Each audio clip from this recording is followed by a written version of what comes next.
Welcome to the Handyman Pros Radio Show. Home improvement and maintenance tips from the pros.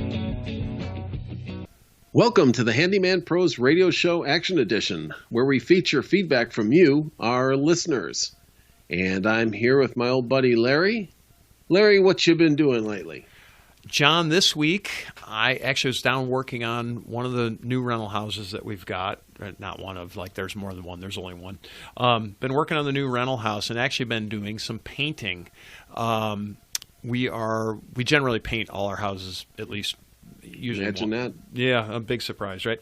So we painted. Well, we got an email this week from Jane, and Jane has been painting, and she asks, when I change colors on my walls, it takes 3 coats to change the color. She actually said it takes at least 3 coats when we change the color. Do you have any tips that might cut the number of coats down?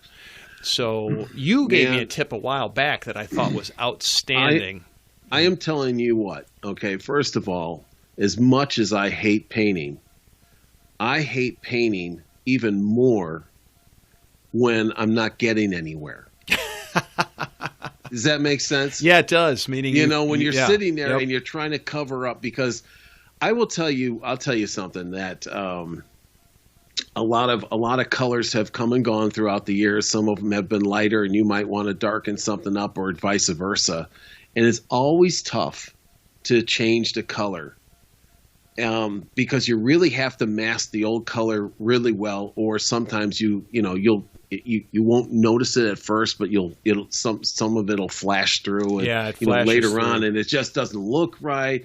And I as frustrated as I get about painting, painting a room, and I get done with the first coat. That's as bad as that is. You look back and it's like you didn't even paint the place. You got to kind of go back again, and then again. But what can help? What can help is, and a lot of people, don't consider it, is to, use a primer, right? Everybody's going to use a primer because it's going to stop all the top coats and painting and things like that. But you can tint the primer. Yeah, and I think that's the greatest tip.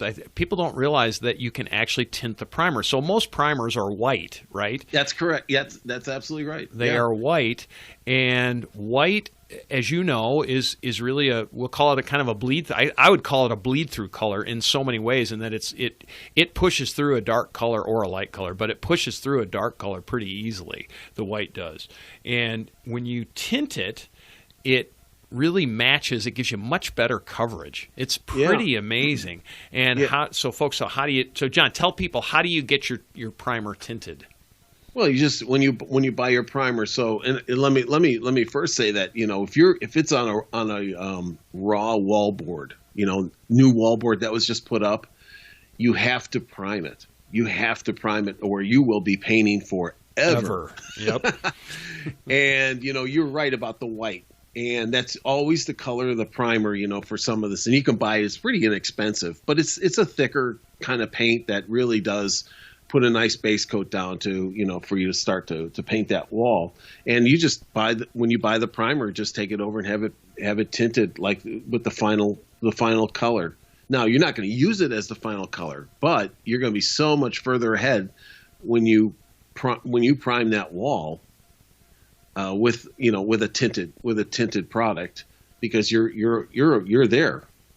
Yeah, you get an automatic match basically, right? Yeah. Now, so you're way ahead of the game. We're not telling you to go buy 5 gallons of primer and have it all tinted, because then you can't use it for anything else. But if you're doing a small room, and you want to have a gallon tinted up, it's really not a big deal. So it's a fantastic tip. It will cut the number of coats. First off, primer will cut the number of coats in the first place. That's right. That's why I use it. Yeah, but then tinting primer you can cut it down probably by 1 full coat just using that tinted primer. Again, your results are going to depend on how it looks when you get done, so we're not going to say it's going to completely cut it down, but boy, it sure seems to help. It really gives you a much better finished product, in my opinion. Anything else to add to that, John?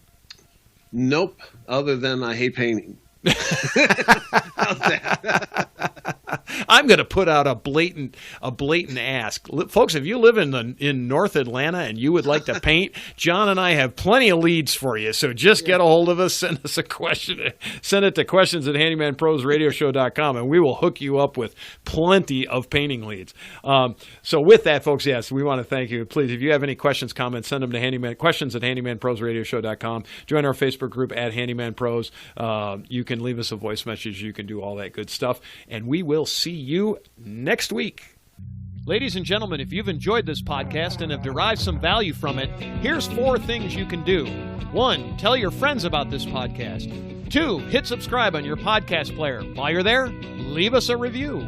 3, subscribe to our newsletter by going to handymanprosradioshow.com and click on the subscribe button. We'll inform you of upcoming events, shows, and give you actionable tips for maintaining your home and property. And 4, send us an email with your questions to questions@handymanprosradioshow.com. That's handymanprosradioshow.com. That's our show for this week. Thanks for listening. We'll see you next week on the Handyman Pros Radio Show.